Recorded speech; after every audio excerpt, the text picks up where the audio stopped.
It's so good to see you again.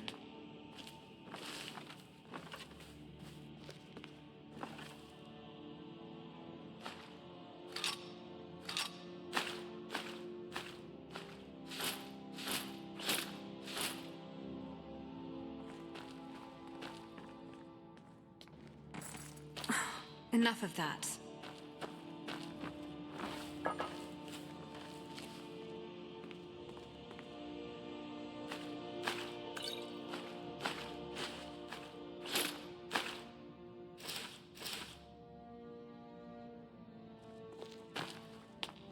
Please address all questions to the steward, Folk Firebeard. If you have business, please see Falk Firebeard, my steward. It's quite fetching, actually. The craftsmanship is excellent. Oh, really? Well, you can tell them that I will be putting in a request for a few dresses quite soon. Because that's what traitorous cowards do when they desire power. Ulfric coveted the High King's throne. He thought he deserved it more than Torrig. And so he came before my husband and he shouted with that terrible voice, like something out of a legend or a nightmare. When Ulfric unleashed such fury, my husband, he simply ceased to be. That is all I will say, for it grieves me to speak of it. Not yet, no. Although it is true my husband Torrig was the High King, and I am his widow. Now is not the time to lay claim to such a title. This land is riven by war, and her people suffer for it. The Stormcloaks are a blight on Skyrim, and like any blight, must be purged. Only then will I take my rightful place as High Queen. A question I am all too familiar with. One my very thanes ask often. They worry that Tullius is so focused on the war that he risks forgetting what's best for our people. The real irony is that, while General Tullius is certainly no Nord, the people of Skyrim would be lost without him. Trust is always difficult, especially for my people.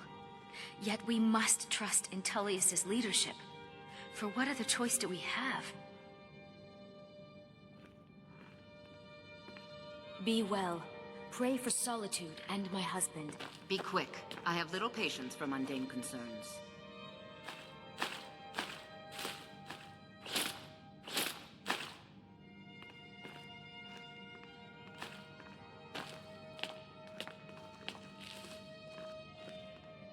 Don't take this the wrong way, but you look a little sickly.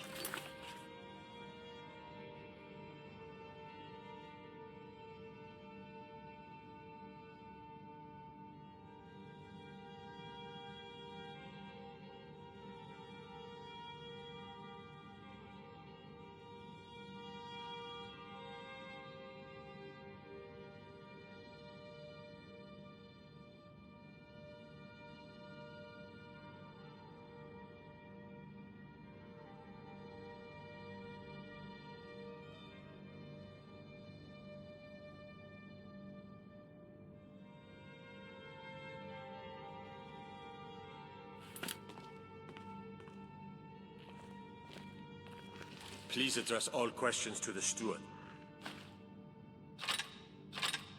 Folk Firebeard.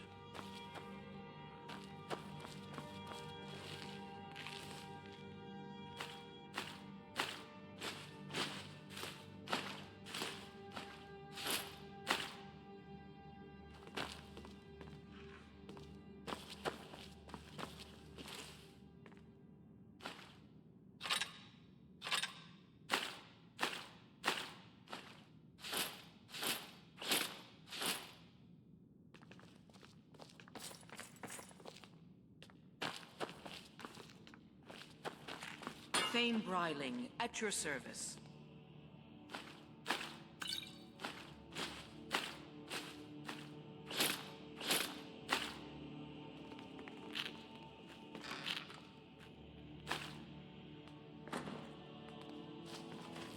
The Imperials are good for business, and business is good for Skyrim.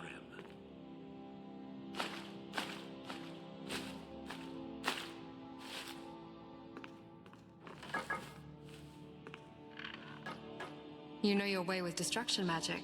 Good. I can always find time to share a word with a warrior.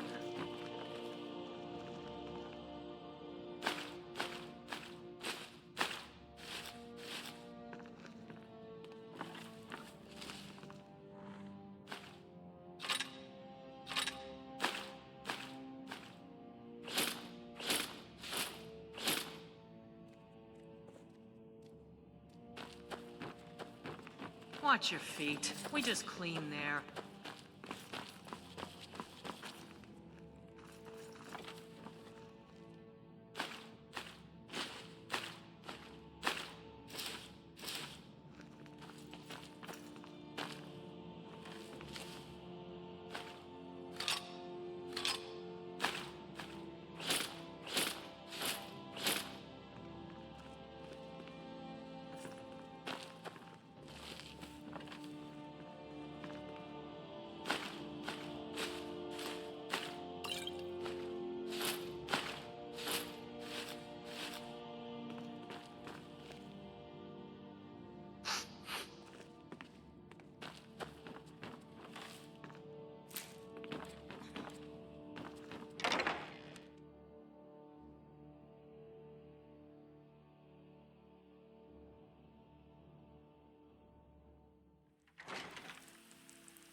Do you need something?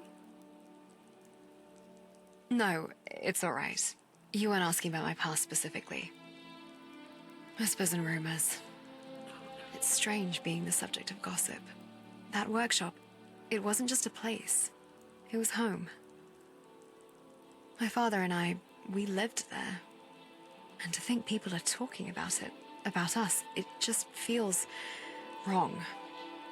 Like they're picking at a wound that's still healing.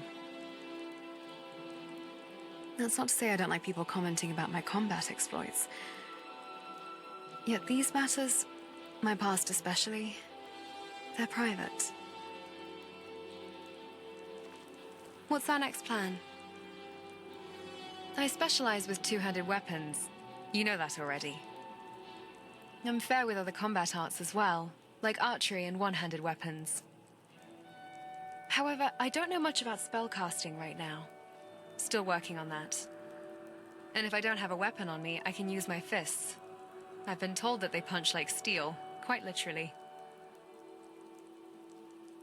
As soon as I was born, if you could put it that way. Swinging a sword just came naturally for me. I was swinging ever since I set foot out of the womb. Even though I was a prodigy, no one is born a master swordsman. Took a lot of practice to get where I am today. My father taught me the basics, but he passed away not long after I was born, so since then I've mostly been self-taught.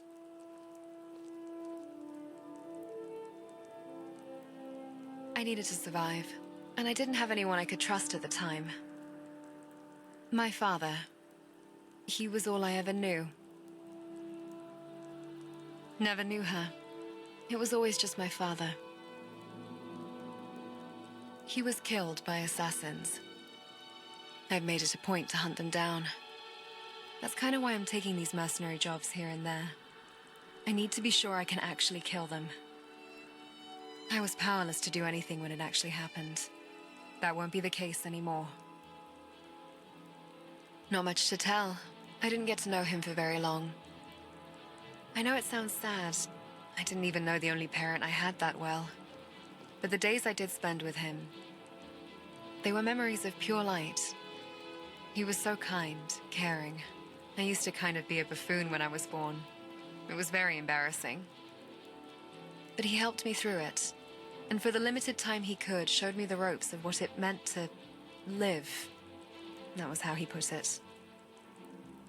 My purpose in life was just to live and experience things. Very vague when you think about it. He never got to explaining it. Before he could, well, he kicked the bucket. Would you know what he meant? Yeah, I'd like the sound of that. Not currently. They know how to cover their tracks. I'll let you know if I find anything. Glad we're on the same page.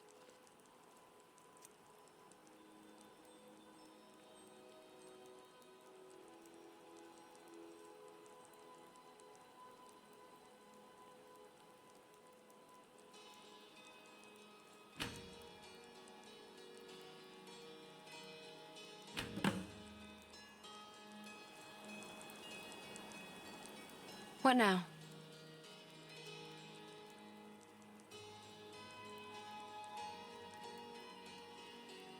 Observant, aren't you? Maintaining my equipment is essential. Always have to be prepared for the unexpected. You'll never know when a bandit is next going to jump you, or an Oblivion Eldritch monster for that matter.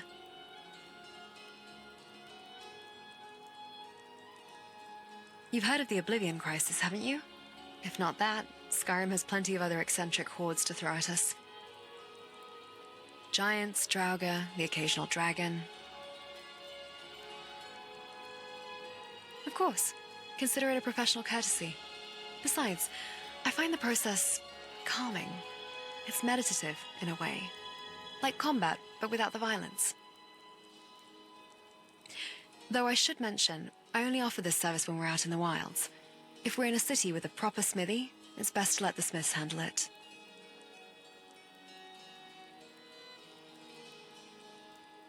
Right behind you.